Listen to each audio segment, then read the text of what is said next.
Simon வந்து விமர்சனம் வந்து பொதுவான ஒரு விஷயம். எல்லா நாட்டிலையும் வந்து விமர்சனம் பண்ணலாம். நீங்கள் விமர்சனம் வந்து எல்லாருக்கும் உரிமை உண்டு. விமர்சனம் பண்ணுறதுல எதுவுமே கிடையாது.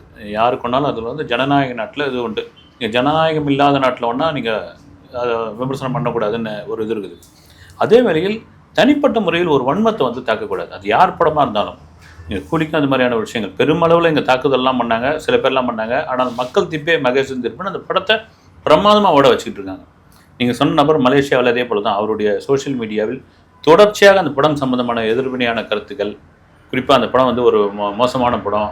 அப்புறம் என்னென்னா அந்த படத்தை வாங்கி வெளியிட்டிருக்க மாலிக் ஸ்ட்ரீம்ஸ் அப்படின்ற ஒரு கம்பெனி என்ன பண்ணியிருக்காங்க, அவங்க தான் வந்து ஒரு போட்டி அறிவிச்சிருக்காங்க. நீங்கள் ரஜினிக்கு வந்து கபாலி படத்திற்கு முன்னாடியே ஏங்க ஒரு ரஜினிகாந்த்ன்ற ஒரு நடிகருக்கு மலாய்க்காரன், சைனாக்காரன், ஜப்பான்காரன், தெற்காசியாவில் உள்ள அத்தனை பேரும் கொண்டாடுறான்னா அது ஒரு தமிழருக்கு கிடைத்த மிகப்பெரிய பாராட்டுங்க. அது வந்து ஒரு தமிழ் சினிமா நடிகருக்கு கிடைத்த மிகப்பெரிய இது அங்கே கொண்டாடிக்கிட்டு இருக்காங்க. அதுவும் கபாலி படத்துக்கு அப்புறம் வந்து அங்கே ஒரு பெரிய ஃபேன்ஸ் கிளப்பே உருவாயிடுச்சு.